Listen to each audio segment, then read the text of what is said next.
Book of the Week, Mastery of Love by Don Miguel Ruiz. Hi, welcome everybody. It's Jason Barlow, RMT. I'm here today as your therapist and as your coach to help you transform any of that stress, tension, and pain into health, happiness, and vitality instead. Welcome back. This week's book is one of my favorites. It's called Mastery of Love. And I believe I even read this one before I read one of his other classics, which is called The Four Agreements. And Don Miguel Ruiz also has The Fifth Agreement, which is the third of his books. And he probably has more, but those are the three that I'm very familiar with. This particular one, I'll read the synopsis off the back of the book, which will do it far more justice than my complete review. I'll do a little synopsis for you, but the book itself just gives you a little intro. So Mastery of Love, Don Miguel Ruiz illuminates the fear-based beliefs and assumptions that undermine love and lead to suffering and drama in our relationships. Drama. I see some of that every day in my household. I've told all my boys they could totally take drama class, and I think only one of them has actually followed through. Anyway, using insightful stories to bring his message to life, Ruiz shows us how to heal our emotional wounds, recover the freedom and joy that are our birthright, and restore the spirit of playfulness that is vital to loving relationships. I mean, such beautiful words in that description. Like, ask yourself, how many emotional wounds am I carrying? Would I like to get back to that freedom and joy that I had when I was a young child? And with that in mind, that playfulness, there's a lot of science behind playfulness that is lacking as we age, lacking as we become, late teens to early 20s, still kind of seeking play, but it's diminishing. And then eventually our play really, if we're not careful, it goes almost completely out of our lives. So I'm imploring you, find ways of playing, because it's incredibly beneficial psychosomatically on so many aspects. So the Mastery of Love includes why domestication and the image of perfection lead to self-rejection, the war of control that slowly destroys most relationships, why we hunt for love in others and how to capture the love inside us, how to finally accept and forgive ourselves and others. And that's a big one. That's a huge one. I remember Dr.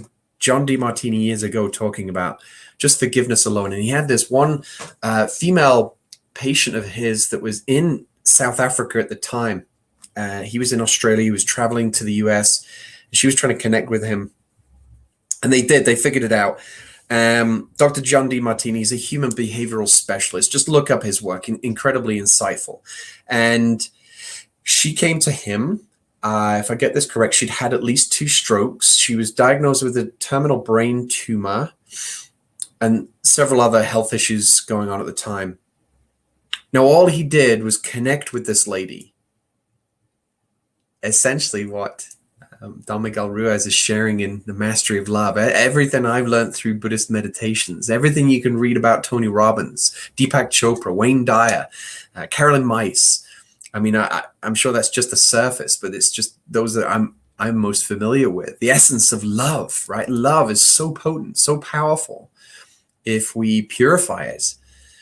And where he went with his experience with this lady for 4 or 5 hours is he said very clearly at the beginning when she was sharing her story with him, she had slurred speech and her left side of the cheek and face was, slightly drooped.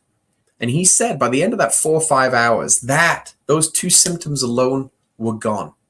And he was convinced it would actually help with the brain tumor. About a month later, he gets a contact, an email maybe, saying, this is my latest scan, and it actually has reduced in size. And as far as I'm aware, she went on to make a full recovery. Now, what was the underpinning cause of all her symptoms?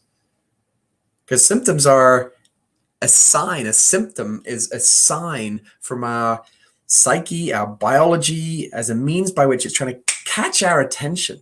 And if we're not paying attention to one, it'll bring up another. And if we're not paying to 1 or 2, then it'll bring up multiple. And we very often reach out and get medications and we mask these signs and symptoms, basically saying to our body, yeah, I don't care. I don't care. I'm just going to keep pumping you with this, and I'm going to keep feeding you all the stuff that I think temporarily is going to make me feel better. But actually, it's creating more and more of the same cycle until eventually we see it in the world, all sorts of diseases that become chronic and degenerative, and people, terrible suffering that people have to endure. It's tragic. It really is. And I believe, from my experience, there's a lot that can be prevented by way of what I'm sharing with you every week through this podcast episode. So there's a reason. There's a reason to dive in and listen to my podcasts. Avoid suffering. Let me get back to this book. So the essence of love, or the mastery of love, as Don Miguel is getting at, I just wanted to read the beginning, and I'll do this quick because I want to keep time shorter. So introduction, the master. Once upon a time, a master was talking to a crowd of people, and his message was so wonderful that everyone felt touched by his words of love. In the crowd, there was a man who had listened to every word the master said. This man was very humble, and he had a great heart. He was so touched by the master's words that he felt the need to invite the master to his home. When the master finished speaking, the man walked through the crowd, looked into the eyes of the master, and told him, "I know you are busy and everyone wants your attention. I know you hardly have time to listen to even my words, but my heart is so open. I feel so much love for you that I have the need to invite you to my home. I want to prepare you the best meal for you. I don't expect you will accept, but I just had to let you know." The master looked into the man's eyes with the most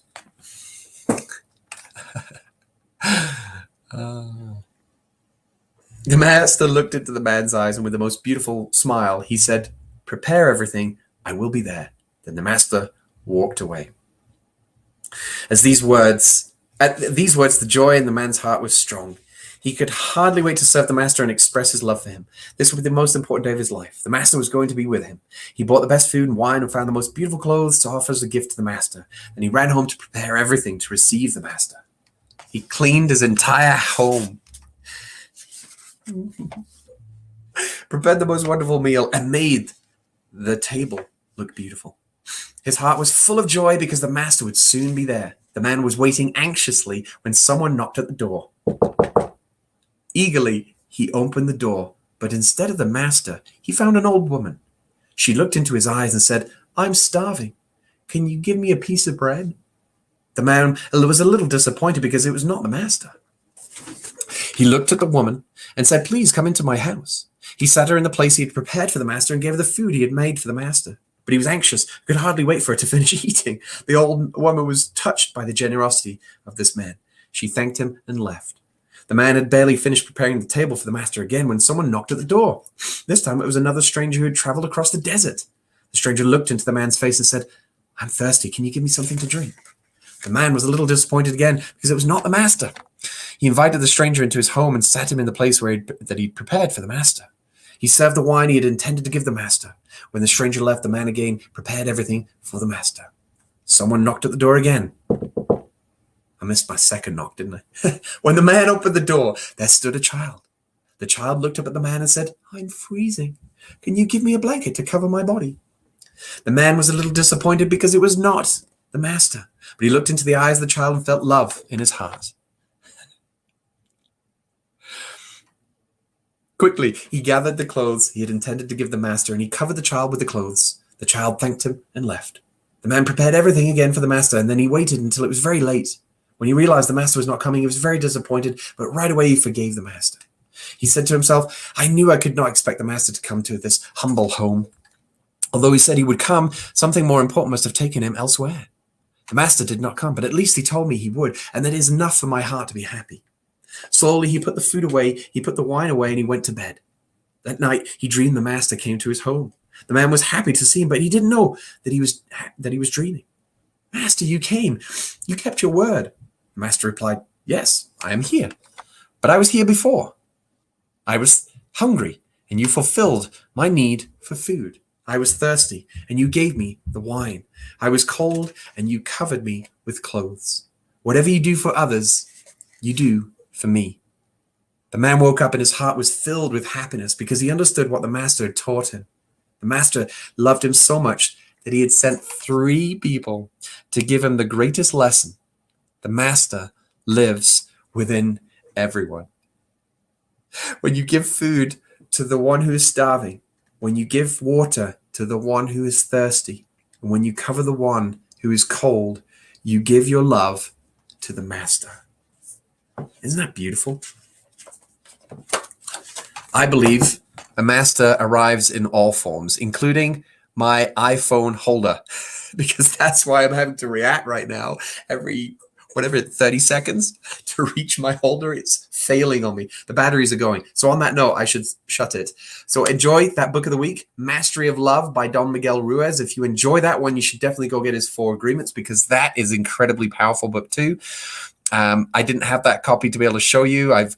My book library behind, I think I've lost a few along the course, thankfully just a small number, but I've passed them on to people and they've never come back, which is fine because it means they needed it more than I did. And I'm okay with that. But I also like to fill my shelves. So I don't want empty shelves. So I don't loan out my books anymore. I just recommend, hey, come listen to my podcast to get these books of the weeks, and you can go read them and get them yourselves. Okay, thank you very much. Enjoy your weekend. Take care. Farewell. Bye-bye.